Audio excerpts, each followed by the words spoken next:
नमस्कार दोस्तों, JP stenography YouTube channel पर आपका स्वागत है। यह डिक्टेशन 80 शब्द प्रति मिनट का होगा जो कि 7 मिनट तक बोला जाएगा। जनसत्ता से लिया गया है। 10 सेकंड बाद स्टार्ट किया जाएगा। दोस्तों, अगर आप चैनल पर पहली बार आए हैं तो चैनल को सब्सक्राइब जरूर करें, साथ ही बेल आइकन भी ऑन कर दें ताकि आपको डेली नए नए शब्दों की डिक्टेशनों की नोटिफिकेशन सबसे पहले मिलती रहे। Ready, start. रक्षा उपकरणों, प्रणालियों और पुर्जों के आयात के बजाय घरेलू स्तर पर बनी वस्तुओं की खरीद को बढ़ावा देने के लिए रक्षा मंत्रालय ने चौथी सूची जारी की है, जिसमें 928 उपप्रणालियों और पुर्जों को चिन्हित किया गया है। इस तरह 2500 वस्तुओं की खरीद घरेलू स्तर पर ही करने का संकल्प लिया है। इनमें से ज़्यादातर पुर्जों और उपप्रणालियों का घरेलू स्तर पर ही निर्माण किया जाता है और करीब 1200 वस्तुओं को अगले कुछ सालों में निर्मित और विकसित करने की योजना है। भारत आयुध सामग्री का बड़ा आयातक देश है। इस तरह उसे अपने बजट का काफ़ी बड़ा हिस्सा रक्षा उपकरणों, प्रणालियों आदि को खरीदने पर खर्च करना पड़ता है। यहाँ तक कि छोटे छोटे पुर्जों के लिए भी दूसरे देशों का मुँह जोहना पड़ता है। ऐसे में अगर उनका निर्माण और उनकी खरीद घरेलू स्तर पर ही की जाती है तो इससे कई लाभ होंगे।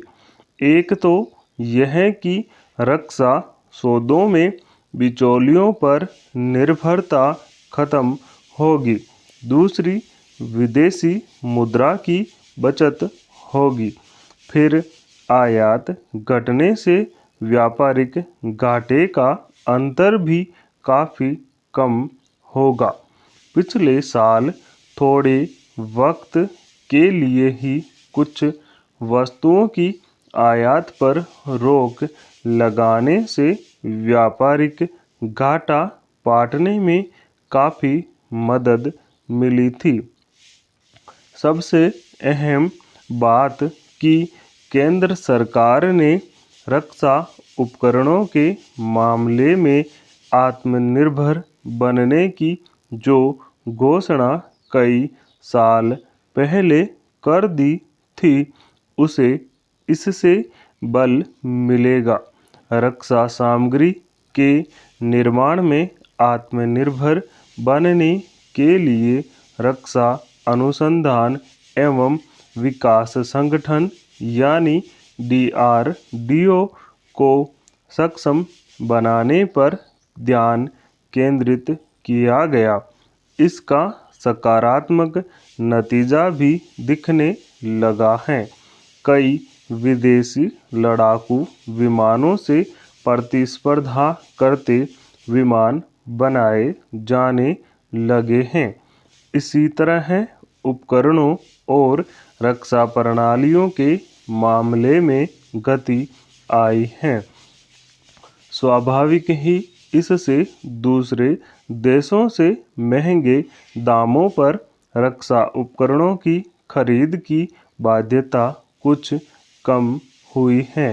हालांकि आज जिस तरह रक्षा उपकरणों में अत्याधुनिक तकनीक का इस्तेमाल लगातार बढ़ रहा है, उसमें रूस, फ्रांस, जर्मनी, अमेरिका जैसे देशों से रक्षा सामग्री की खरीद के लिए निर्भर रहना पड़ता है।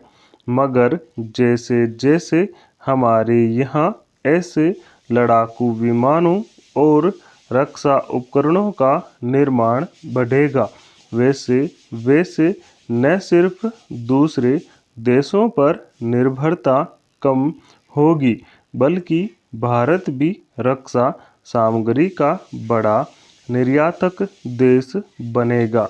अब भी कुछ देश भारतीय लड़ाकू विमानों और कुछ रक्षा उपकरणों की खरीद में दिलचस्पी दिखा रहे हैं। इस तरह घरेलू स्तर पर बनने वाले पुर्जों और रक्षा प्रणालियों से इसे और बल मिलेगा। पहले छोटे छोटे पुर्जों के लिए महीनों इंतजार करना पड़ता था, तब तक खराब उपकरण बेकार पड़े रहते थे। अब उनकी मरम्मत के लिए इंतजार नहीं करना पड़ेगा। हालांकि रक्षा उपकरणों का उत्पादन और खरीद संवेदनशील मामला होता है। इसकी तकनीक और प्रणालियाँ गोपनीय ढंग से बनाई जाती हैं, इसलिए दूसरी वस्तुओं की तरह इसके उत्पादन का रास्ता नहीं खोला जा सकता। फिर कई बार रक्षा उपकरणों की तकनीक दुश्मन देश को बेचने की शिकायतें भी आती हैं, इसलिए डीआरडीओ की सुरक्षा को भी चाक-चौबंद रखना बड़ी चुनौती है। मगर घरेलू स्तर पर जिन छोटे कल पुर्जों और उपप्रणालियों को प्रोत्साहन देने का संकल्प लिया गया है, उसमें इस तरह का खतरा नहीं होता। उनमें से बहुत सारी चीज़ें पहले से हमारे यहाँ बन रही हैं। अब सेना के लिए उनकी खरीद को मंजूरी मिल जाने से निस्संदेह उनके उत्पाद में न केवल वृद्धि होगी, बल्कि उनकी तकनीक भी उन्नत होती जाएगी। स्टॉप। दोस्तों, इस डिक्टेशन का पीडीएफ लिंक डिस्क्रिप्शन में मौजूद है, आप वहां से जाकर डाउनलोड कर सकते हैं। दोस्तों, अगर डिक्टेशन अच्छा लगे, पसंद आए तो लाइक शेयर कमेंट जरूर करें। Thank you.